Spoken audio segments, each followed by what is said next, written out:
আল্লাহ তার নিজের কর্তৃত্বকে কখনো কাউকে শরিক করে না। অর্থাৎ সমগ্র মানুষ পৃথিবীতে কিভাবে চলাফেরা করবে বা মানুষ মানুষের সঙ্গে কিভাবে আচরণ করবে, এই মতবাদগুলো সে কোরআনের মধ্যে যেগুলো নিজে রচনা করেছেন সেগুলো কাউকে শরিক করে না। কিন্তু মানুষ আল্লাহর কোরআন ছেড়ে দিয়ে বিভিন্ন হাদিসে বুখারী শরীফ, মিশকাত শরীফ, তিরমিজি শরীফ, আবু দাউদ, ইবনে মাজাহ, মুসলিম শরীফ সবেতে চলে যাচ্ছে। আল্লাহ যখন কোরআনে বলে দিয়েছে যে আমি নিজের কর্তৃত্ব কাউকে শরিক করি না, এরপরেও মানুষের অজান্তে না জেনে সেগুলোকে না দেখে না বুঝে মানুষের রচনা লাওয়াল হাদিসের দিকে সবাই অগ্রসর হচ্ছে এবং সেগুলোকে টোটাল নিখুঁতভাবে মেনে চলছে। সূরা আল কাহফ 28 নম্বর আয়াতে আল্লাহ বলছেন যে 26 নম্বর আয়াতে আল্লাহ বলছেন যে আল্লাহ তিনি কাউকে নিজ কর্তৃত্বের দায়িত্ব শরিক করেন না। আর যারা কিতাবের জ্ঞান অবলম্বন করেছে তাদের খাড়ে আল্লাহ বলতে বলছে যে বলুন যে কিতাব নাজিল করেছেন আল্লাহ, আমি তাতেই বিশ্বাস স্থাপন করেছি।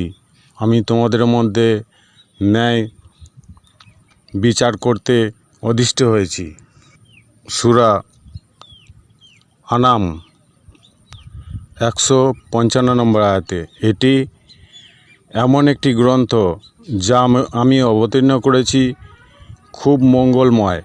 অতএব এর অনুসরণ করো এবং ভয় করো যাতে তোমরা করুণাপ্রাপ্ত হও। আর আল্লাহ এটাও বলছেন যে আল্লাহর মতবাদটাকে শক্ত করে ধরতে, অর্থাৎ আল্লাহর রুজু যেটাকে বলছে সেটা সূরা ইমরান আয়াত 103 নম্বর। এখানে আল্লাহ বলছেন আর তোমরা সকলে আল্লাহর রুজুকে সুদৃঢ় হস্তে ধারণ করো, পরস্পরের বিচ্ছিন্ন হয়ে না। কিন্তু এই লাওয়াল হাদিসের বিচারকরা, যারা সমাজের নেতা, তারা এই লাওয়াল হাদিস দিয়ে বিচার করে। যখনই কোনো সমাজের সমস্যা হয় সেখানে লাওয়াল হাদিস দিয়ে বিচার করে, কিন্তু আল্লাহ এটাকে নিষেধ করে দিয়েছে। সেই জন্য আল্লাহ কোরআনে বলছেন যে আল্লাহ যেটা কোরআনে নাজিল করেছেন যে মতবাদটা, সেই অনুযায়ী যারা বিচার করে না তারা হচ্ছে অত্যাচারী, জালেম। এটা সূরা মাইদা 45 নম্বর আয়াতে বলছে যেসব লোক আল্লাহ যা অবতীর্ণ করেছেন তদনুযায়ী ফয়সালা করে না তারাই হচ্ছে জালেম, অর্থাৎ অত্যাচারী। অথচ বিন্দাস লাওয়াল হাদিস দিয়ে বিচার করে যাচ্ছে আর লোক বলছে খুব ভালো হচ্ছে। কিন্তু লাওয়াল হাদিসটা পুরোপুরি মিথ্যা। আর কোরআনের মধ্যে যে হাদিস আছে হাসান আল হাদিস, এটা সত্য। সেই জন্য আল্লাহ বলছে যে সত্যর সঙ্গে মিথ্যাকে মিশ্রণ করতে নিষেধ করছেন। সূরা বাকারার 42 নম্বর আয়াতে আল্লাহ বলছেন তোমরা সত্যকে মিথ্যার সঙ্গে মিশিয়ে দিও না এবং জানার সত্ত্বেও সত্যকে গোপন করো না। তাহলে এই মানুষের রচনা লাওয়াল হাদিসের দিকে যাবে কেন? তিনি বারবার কোরআনের মধ্যে বলছে যে আল্লাহ নিজের কর্তৃত্বে কাউকে শরিক করেন না। সূরা আল কাহফের 26 নম্বর আয়াতে বলছে তিনি কাউকে নিজ কর্তৃত্বে শরিক করেন না। সেই জন্য জ্ঞানীরা যখন বলে যে আল্লাহ কোরআনে যেটা রচনা করেছেন সেইভাবে বিচার ব্যবস্থা করো, তদনুযায়ী ফয়সালা করো, কিন্তু জ্ঞানীরা যেটা বলে সেটাকে উপেক্ষা করে মাথা মোটা লোকেরা। তারা কি বলে যে আমরা আমাদের বাপদাদাকে যেখানে পেয়েছি যে মতবাদে, সেই মতবাদটাই আমরা অনুসরণ করে চলব। সূরা বাকারা 170 নম্বর আয়াতে আল্লাহ বলছেন আর যখন তাদেরকে কেউ বলে যে হে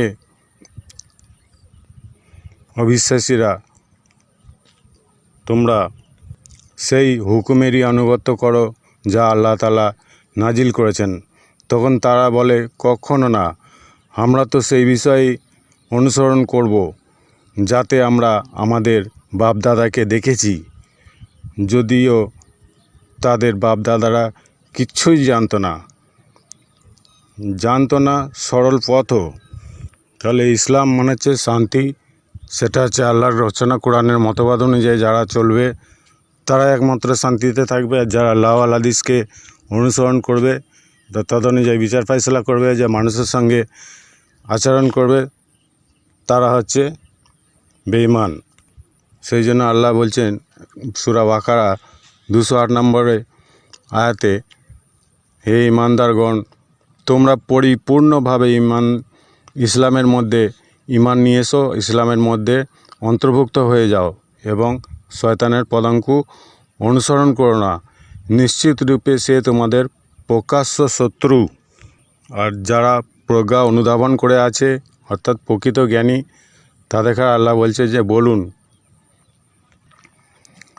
তোমরা আল্লাহকে ভালোবাসো, যদি তোমরা আল্লাহকে ভালোবাসো তাহলে আমাকে অনুসরণ করো, যাতে আল্লাহ ও তোমাদিগকে ভালোবাসেন এবং তোমাদিগকে তোমাদের পাপ মার্জনা করে দেন। আর আল্লাহ হলেন ক্ষমাকারী আর দয়ালু। এটা ইমরান 31 নম্বর সূরায় আল্লাহ রচনা করেছেন। তাহলে কোরআন একটা এমনই গ্রন্থ, মঙ্গলময় করে আল্লাহ রচনা করেছেন, যেটাকে অনুসরণ করলে মানুষ আল্লাহ করুণাপ্রাপ্ত হবে। আনাম সূরার 155 নম্বর আয়াতে আল্লাহ বলছে, এটি এমন একটি গ্রন্থ যা আমি অবতীর্ণ করেছি, খুব মঙ্গলময়, অতএব এর অনুসরণ করো এবং ভয় করো, যাতে তোমরা করুণাপ্রাপ্ত হও। তাহলে আল্লাহ বলছে আল্লাহকেই অনুসরণ করো, আর বাকি সঙ্গী সাথীদের অনুসরণ করতে নিষেধ করে দিয়েছেন। সূরা আরাফে 3 নম্বর আয়াতে, তোমরা অনুসরণ করো যা তোমাদের পালনকর্তার পক্ষ থেকে অবতীর্ণ হয়েছে এবং আল্লাহকে বাদ দিয়ে তোমরা অন্য সাথীদের অনুসরণ করো না। এছাড়া বিভিন্ন রকমের গজল, বিভিন্ন রকমের কবিতা, গান অনুসরণ করে মানুষের, যেগুলো কবিরা, শায়ের যাদের বলে, শায়ের মানে কবি, তাদের অনুসরণ করে, সেখানেও আল্লাহ নিষেধ করে দিয়েছেন। সেটা হচ্ছে সূরা আশ-শুআরা আয়াত 224। আল্লাহ কী বলছেন, যে বিভ্রান্ত লোকেরাই কবিদের অনুসরণ করে। যারা বিভ্রান্ত তারা হচ্ছে কী করে, কবিদের, শায়েরদের শায়েরি বা কবিদের কবিতা অনুসরণ করে। এগুলো একদমই একান্তই মারাত্মকভাবে ভুল। সূরা লোকমানের 21 নম্বর আয়াতে আল্লাহ রচনা করেছেন, সেটা আমি বলছি। তাদেরকে যখন বলা হয় যে আল্লাহ যা নাজিল করেছেন তোমরা তার অনুসরণ করো, তখন তারা বলে, বরং আমরা আমাদের পূর্বপুরুষদেরকে যে বিষয়ের উপর পেয়েছি তারই অনুসরণ করব। শয়তান যদি তাদেরকে জাহান্নামের শাস্তির দিকে দাওয়াত দেয়, অর্থাৎ শয়তান যদি তাকে জাহান্নামের শাস্তির দিকে নিমন্ত্রণ করে, তবুও কি, আল্লাহ ধিৎকার হয়ে বলছে তবুও কি। ওই জন্য আলেম মোল্লারা যে বিনিময়ে নেয়, তাদের অনুসরণ করতে কঠোরভাবে নিষেধ করে দিয়েছেন। সেটা সূরা ইয়াসিন 21 নম্বর আয়াতে আল্লাহ বলছেন যে অনুসরণ করো তাদের, যারা তোমাদের কাছে কোনো বিনিময় কামনা করে না, অথচ তারা সুপথ প্রাপ্ত। কিন্তু যারা বিনিময় কল্যাণ কামনা করে বা চায় বা নেয়, তাদের কি অনুসরণ করে, এগুলো বাঁদরামি। কিয়ামা সূরার 17 নম্বর আয়াতে আল্লাহ বলছেন, এর সংরক্ষণ আর পাঠ আমারই দায়িত্ব। আর 18 নম্বর আয়াতে বলছে, অতঃপর আমি যখন তার পাঠ করি, অতএব যখন সেই কিতাব যেটা আল্লাহ রচনা করেছে, সেটা কোরআন যেটা রচনা করেছে, সেটা আল্লাহ যখন স্বয়ং নিজে পাঠ করে, তখন আপনি সেই পাঠের অনুসরণ করুন। আর 19-এ বলছে যে তারপর বিশদ বর্ণনা আমারই দায়িত্ব। তাহলে কোরআন পাঠ করা অর্থাৎ ভাব সম্প্রসারণ ভেঙে বুঝিয়ে ব্যাখ্যা করে বলে দেওয়ার দায়িত্ব হচ্ছে আল্লাহর, খোদ আল্লাহর। কিন্তু আল্লাহ তো আর আকাশ থেকে এসে কারো কানে মুখ দিয়ে বলবে না। আল্লাহ হচ্ছে প্রজ্ঞাময়, মহাপ্রজ্ঞাময়। অতএব সেই প্রজ্ঞা যে জ্ঞানী মানুষ অনুধাবন করে ফেলেছে এবং স্বচ্ছ আয়নার মতো তার সামনে ভাসছে এবং সে কংক্রিট হয়ে আছে, মজবুত হয়ে আছে, অটল হয়ে আছে, সেই আল্লাহর মহাপ্রজ্ঞাময়ের যে প্রজ্ঞাটাকে নিয়ে অটল হয়ে আছে এবং তার চোখের সামনে স্বচ্ছ হয়ে আছে, তারই মুখ দিয়ে আল্লাহ এই কোরআন আবৃত্তি করান এবং বুঝিয়ে দেন ব্যাখ্যা করে। আর সেই জায়গাটাকে যদি কেউ টর্চার করে, অত্যাচার করে, বিরক্ত করে, পাঠশালা খুলে ভাষা বোঝাতেই তাকে যদি 2 বছর টাইম লেগে যায়, তাহলে তার ওপর অত্যাচার করা হচ্ছে। আর পাঠশালা করে ভেঙে বুঝিয়ে দেওয়ার লোক তো পায়ে করে জড়ো করা যাবে, বহু লোক আছে, ঘরেও আছে, বাইরেও আছে। তাদের কাছে জিজ্ঞেস করলেই ভাষা জ্ঞানটা, ভাব সম্প্রসারণটা অলরেডি তারা অনায়াসে বুঝিয়ে দেবে।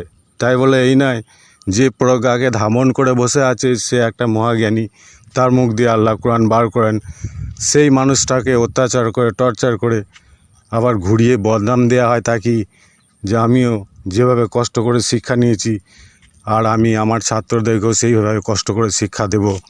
এই ধরনের মনোভাবগুলো জঘন্য মনোভাব।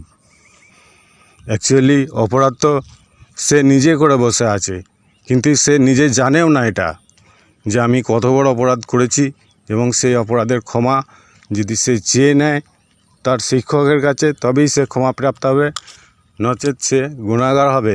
তার কথা কেউ শুনবে না, শুনলেই বিরক্ত হবে এবং রাগান্বিত হবে। এটা হচ্ছে প্রাকৃতিকের ফল। প্রাকৃতিক আপন গতিতে প্রতিশোধ নেয়, সে কারো কথা শোনে না। অতএব সে যখন প্রাকৃতিক বিপর্যয়ে পড়ে যায়, যত জ্ঞানী অর্জন করুক না কেন, যত কিতাবের জ্ঞানী অর্জন করুক না কেন, যতই প্রজ্ঞা অর্জন করুক, কিন্তু তার কথা কেউ শুনলেই বিরক্ত বোধ করবে, অধৈর্য হয়ে যাবে, রেগে যাবে, ধিৎকার হয়ে যাবে। তারপরে দোষ দিলে হবে না যে কেন এরকম হয়ে যাচ্ছে, এগুলো কেন হচ্ছে, তুমি তোমার শিক্ষককে বিরক্ত করেছো, সেই জন্য তোমার ওপর তোমার ছাত্ররা আজকে বিরক্ত হয়ে যাচ্ছে, প্রাকৃতিক আপন গতিতে প্রতিশোধ নিচ্ছে। এগুলো বলা মানে বোকামি, এগুলো বোঝার বিষয়।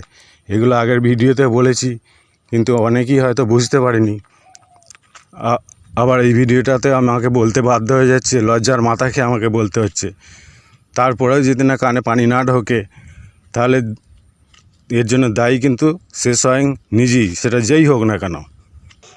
তাহলে আল্লাহর প্রজ্ঞা যে জ্ঞানী মানুষকে দিয়েছে, দয়া করে সে নিজের যোগ্যতা দিয়ে, সেই মানুষ নিজের যোগ্যতা অর্জন করে আল্লাহর কাছ থেকে ছিনিয়ে নিয়েছে সেটাকে, তারপরে আল্লাহ দয়া করেছে। কিন্তু সেই মানুষটার ওপরে টর্চার, অত্যাচার, রাগান্বিত, ঝগড়া, অশান্তি, বিবাদ, বিরক্ত করা, তাকে অসন্তুষ্ট করা, এগুলো একদমই মানে বোকামি কাজ। তাহলে প্রাকৃতিকের কাছে, সে প্রাকৃতিকের যখন বিপর্যয়ে পড়ে যাবে, সে যখন কাউকে শিক্ষা দিতে যাবে, যাকে শিক্ষা দিতে যাক না কেন, সেও বিরক্ত হয়ে যাবে, তার ওপর বিরক্ত হয়ে যাবে, অসন্তোষ প্রকাশ করবে, তাকে অপবাদ দেবে বিভিন্নভাবে। অতএব আল্লাহ কোরআনে বলছে ইয়াতুল্লাহ এত রসুল, তাহলে আমাকে পেতে গেলে আমার রসুলকে আগে পেতে হবে, তাহলে আমাকে ফলো করতে গেলে আমার রসুলকে ফলো করতে হবে। ফলো করো, ফোকাস করো, অর্থাৎ তাকে খেয়াল করো, ধ্যান দিয়ে খেয়াল করার কথা বলা হচ্ছে। সেই খেয়ালটা যেটা আল্লাহ করেছেন সলা তার নবীর প্রতি, আর ফেরেশতারাও তার নবীর প্রতি খেয়াল করেছেন, তবেই সে প্রজ্ঞা অনুধাবন করতে পেরেছে। আর আল্লাহ তার মাথায় ঢুকিয়েছে, ফেরেশতারাও তার শরীরের যে ফেরেশতা আছে এবং পার্থিবর মধ্যে, প্রাকৃতিকের মধ্যে যে ফেরেশতা, সেও অনুধাবন করে দিয়েছে তার ধমনির মধ্যে এবং ব্রেনের মধ্যে। আর দ্বিতীয় কথা, পবিত্র না হলে তো কোরআনকে স্পর্শ করতে পারবে না। কোরআন কথাটা খুব ছোট নয়, অনেক বড়। আল্লাহ হচ্ছে মহাপ্রজ্ঞাময়, আর সেটা আল্লাহ নিজের রচনা কিতাবের মধ্যে কিছু লিখতে বাকি রাখিনি। এইটা হচ্ছে কোরআন। আর এই কোরআন যে জ্ঞানী মানুষের মাথায় ঢুকিয়ে দিয়েছে, ধমনির মধ্যে প্রবেশ করিয়ে দিয়েছে, সেই মানুষটাকে শ্রদ্ধা করলে, সম্মান করলে, আর যদি সেই মানুষটাকে মর্যাদা দিতে পারে, তবেই তাকে কেউ, তার ছাত্ররা মর্যাদা দেবে বা পৃথিবীর সমস্ত লোক তাকে মর্যাদা দেবে। কিন্তু সেই মানুষটাকে যদি কষ্ট দেয়, দুঃখ দেয়, তাকে যদি জোর জবরদস্তি, ঝগড়া অশান্তি করে যদি শিক্ষা নিতে যায়, বিতর্ক করে যদি শিক্ষা নিতে যায়, তাহলে সারা দুনিয়ার লোক যার কাছে সে শিক্ষা দিতে যাবে হয়তো সে একদিন জ্ঞানপ্রাপ্ত হবে, কিন্তু যাকে শিক্ষা দিতে যাক না কেন সেই তার ওপর বিরক্ত হয়ে যাবে। ওই জন্য এইখান থেকে সাবধান হওয়ার জন্য আমি বলছি, এর আগের ভিডিওতে বলেছি সংক্ষেপে, এখন খুলে ভালোভাবে বুঝিয়ে দিচ্ছি। এরপর যেন এই ধরনের অপরাধ কারো না হয়, আর যদিও কারো হয়ে থাকে সে যেন সবার সামনে ক্ষমা চেয়ে নেয়, একান্তে চুপি চুপি নয়, সবার সামনে ক্ষমা চেয়ে নেয়। আর ক্ষমা চাওয়ার পরে ওই কাজ আর যেন না করে, সেটা তাকে রোকেয়ান করতে হবে, অর্থাৎ নত মস্তিষ্কে সেজদা করতে হবে। আর রোকেয়ান মানে হচ্ছে অবনত হয়ে, অর্থাৎ তার শিক্ষকের প্রতি অবনত হলে, তাহলে দুনিয়ার লোকের কাছে অবনত হওয়া শিখতে পারবে, আর দুনিয়ার লোক তার কাছে অবনত হবে, নচেত হবে না। আমি আমার ভিডিও এখানেই শেষ করছি। আল্লাহ হাফিজ।